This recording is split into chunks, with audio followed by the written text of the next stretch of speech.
Oi, pessoal, tudo bem? Então é o seguinte, na aula passada a gente falou da introdução de ligações, da regra do octeto, da tendência a ganhar e perder. A gente tinha visto que as ligações iônica e covalente, elas dependem dos 8 elétrons da última camada, mas a ligação metálica não depende. Então, a gente vai fazer uma parte ali nessas ligações, nas representações, e vai falar da ligação metálica para poder fechar os 3 tipos de ligações. Na aula seguinte, a gente volta um pouquinho para falar dos compostos novamente.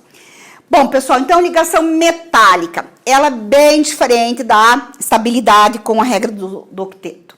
Então, lá, o que acontece com essa ligação metálica? Obviamente, ela ocorre entre metais. O que é que você tem que lembrar dos metais, pessoal? Os metais, a gente já tinha visto lá na tabela periódica, eles apresentam 1 a 3 elétrons na última camada. Lembre que 1 a 2 elétrons é o mais comum, 3 poucos deles. Então, 1 a 3 elétrons na camada de valência.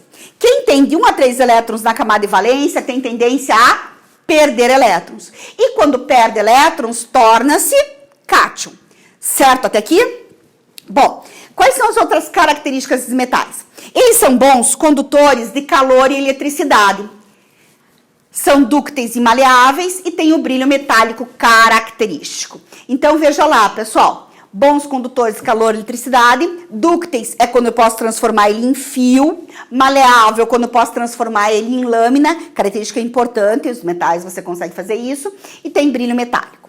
O que eu quero que você lembre com mais atenção? Não que essas outras informações não sejam importantes. São. Mas para ligação, pessoal, lembra aqui da primeira situação, que eles têm de 1 a 3 elétrons na camada de valência e que eles tendem a perder elétrons, tornando-se cátions. Bem importante.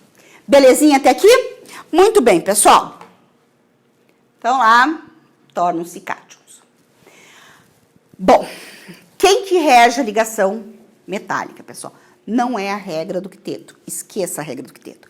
Quem rege a ligação metálica é a teoria da nuvem eletrônica, também chamada teoria de mar de elétrons, também pode aparecer como teoria do gás eletrônico.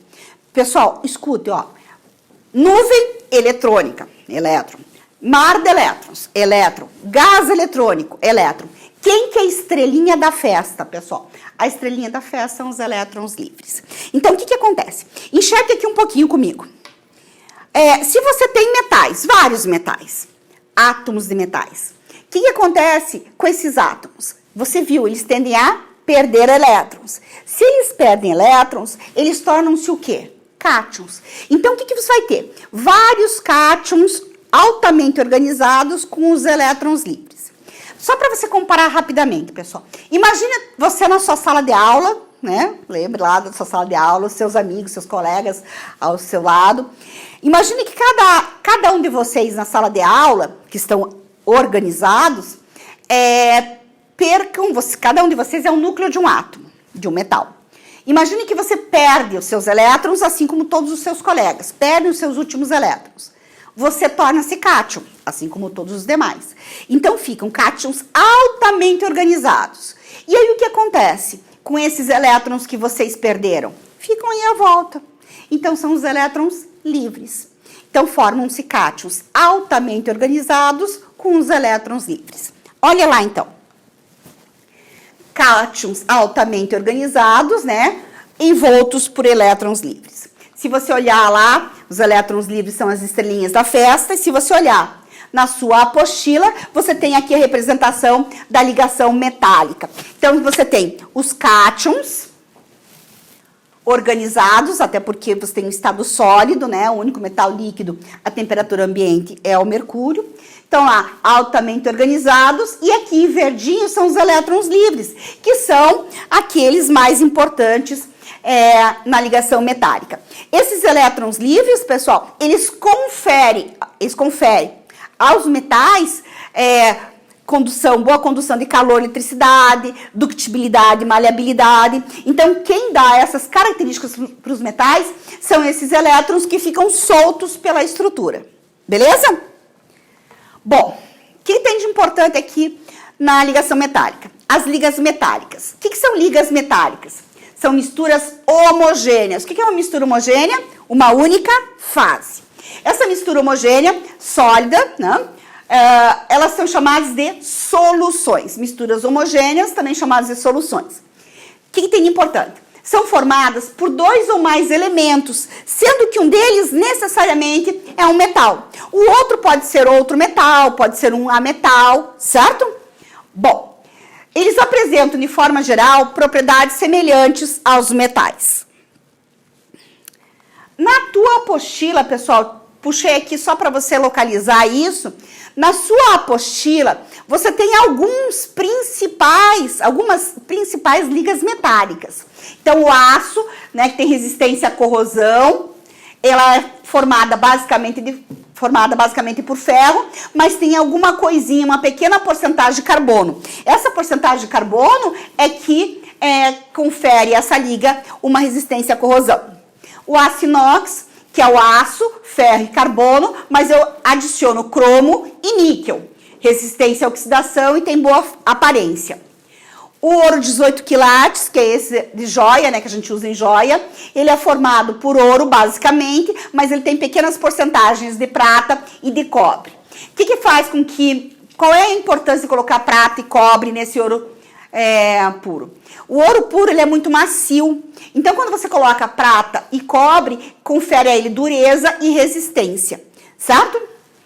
O bronze, pessoal, que aqui acaba sendo memorização, não tem muito jeito, e você vai ver que existem muitos exercícios que perguntam qual é a composição do bronze, e não me interessa quanto, mas quem.